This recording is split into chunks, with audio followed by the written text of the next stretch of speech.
Good day everyone, I am Justin Wisnar and this is my report and this is the continuation sa naunang reporter. So, there are specific legal limitations on when and how firearms can carried. This means that not everyone is allowed to carry a gun. So, dili tanan is pwede makagunit o posel. Even those who are permitted may have restriction where and when they can do so. These limitations are placed to ensure public safety and prevent misuse of firearms.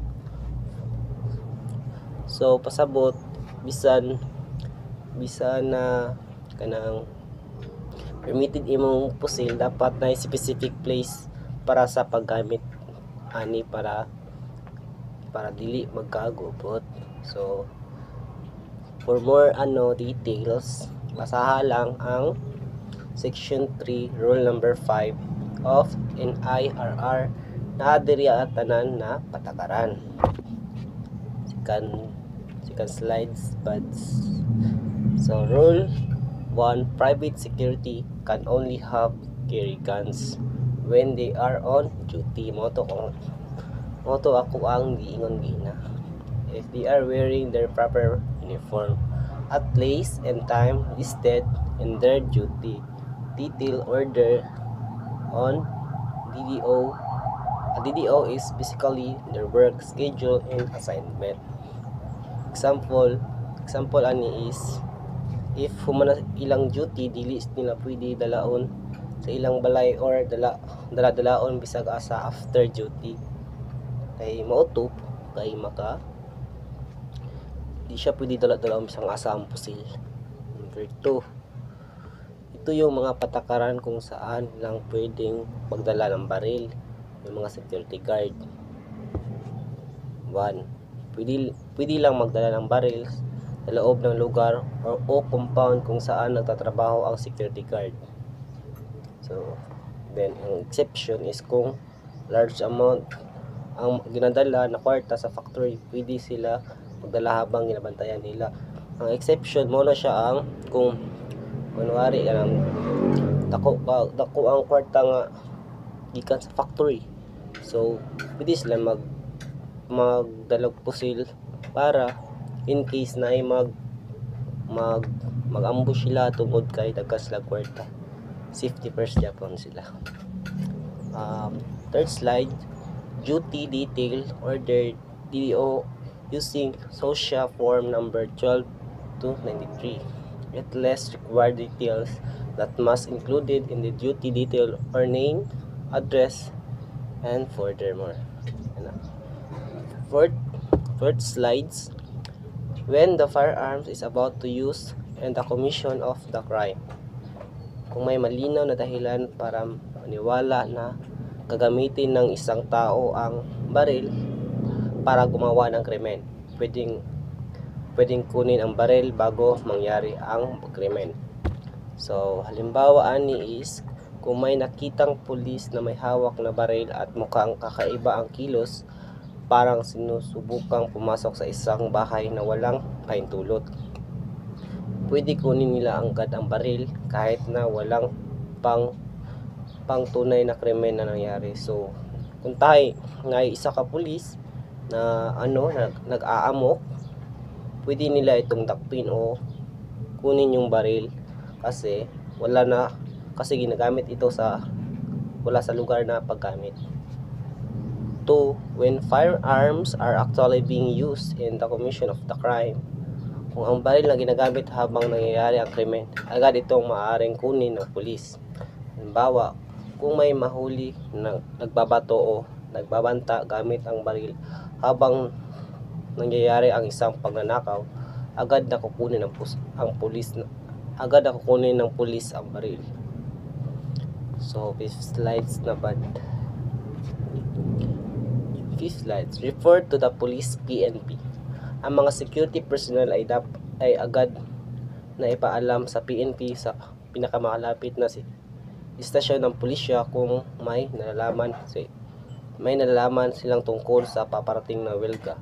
Ito ay tumutulong sa mga otoridad na maghanda at tumugon ng maayos. So if na ay any problems like mga krimen, so dapat i-report dayon sa police PNP, sa pinakamalapit na police PNP para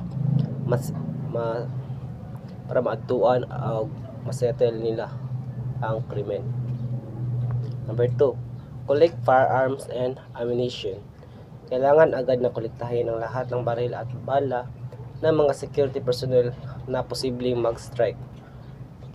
Ang mga bagay na ito ay dapat itago ng ligtas sa mga espesyal na safety vault na pag-aari ng ahensya. So before mo uli ang mga security, dapat isaulit nila ang mga bala para pud sa kaligtasan, basig mag-amok-amok sila or maghubog-hubog magamit nila. So yes. Number 3 is safety guard firearms. It is important for security personnel to be careful, very careful when collecting and storing guns. The firearm must be kept in secure places so they can be used during the strike. 4. Prevent misuse or iwasan ang maling paggamit ng baril. Of course, dapat panagutan ang mga security personnel at tiyakin na maayos ang paghawak ng mga baril.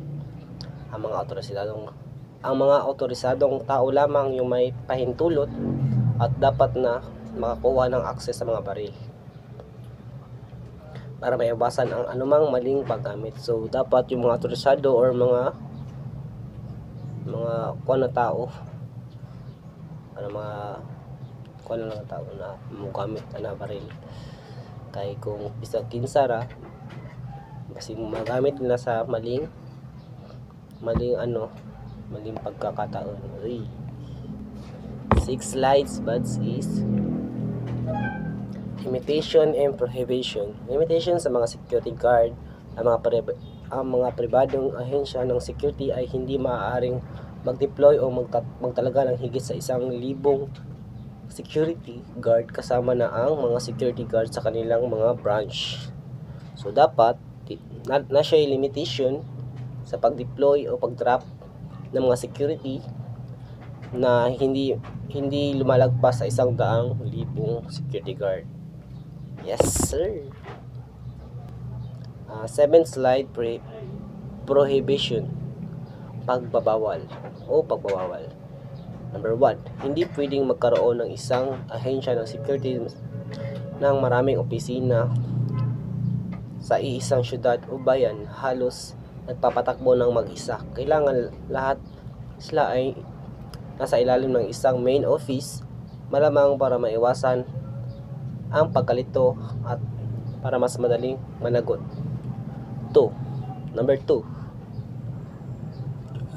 hindi pwedeng hayaan ng mga ahensya ng security na ang mga individual na security guard o branch nila ay tumatanggap ng bayad diretso mula sa mga kliyente at mag-issue ng sariling nilang baril, mag-issue ng sariling nilang resibo. Kailangan lahat ng bayad ay dumadaan sa main agency at ang opisyal na resibo ay galing dapat sa ahensya mismo para masubaybayan ang kita at maiwasan ang panloloko. So dapat kunwari magpa-lisensya kasi mong baril, dapat moagi sa main agency dili sa security guard, kay ang main agency na sila ang maghatag sa imo permission or license para na lisensya imuhang baril. Muna siya. Number 7 to siya, guys. 8 slides, administrative sanction o mga parusa. Ang mga administratibong parusa ay ang mga aksyon na ginagawa ng mga ahensya ng gobyerno o mga regulatory body para tugunan ang mga paglabag sa kanilang mga panuntunan, batas o regulasyon. Iba ito sa mga parusang kriminal na lalayong tiyakin ng pagsunod. So so na siya parusa when it comes sa mga baril nga maglabag sa mga panuntunan o mga panuntunan na siya minor parusa, like that example. For example, sa mga traffic enforcer, na sila mga multa o masuspend ilahang license or lisensya o pawian sila og mga permit o utos na itigil ang isang gawain. So dapat itigil yun ang mga maling gawain para dili ma-confiscate imuhang license or mabawian ka ng permit. So 9 slides, grave offenses. Ito ay mga paglabag na hindi naman sobrang lala, hindi gaano mabigat ang parusa, at ang mga layunin ay tulungan ang mga taong nagkamali o na matuto mula sa kanyang pagkakamali. Example, minor traffic violation, mga maliit na paglabag sa trapiko, being late for work, pagkahuli sa trabaho, not allowing a dress code, hindi pagsunod sa dress code, pretty deaf o maliit na pagnanakaw. 10th slide, which is the grave offenses. Ito ay mga napakaseryosong paglabag sa mga panuntunan o batas na nagdudulot ng malaking pinsala o panganib sa iba. Ang mga parusa ay mabigat at maaaring kabilang ang mga pagkulong o malalaking multa. Example, theft, pagnanakaw, assault, pananakit, drug trafficking o pagbebenta ng illegal na droga, or murder na pagpatay. That's it, and thank you.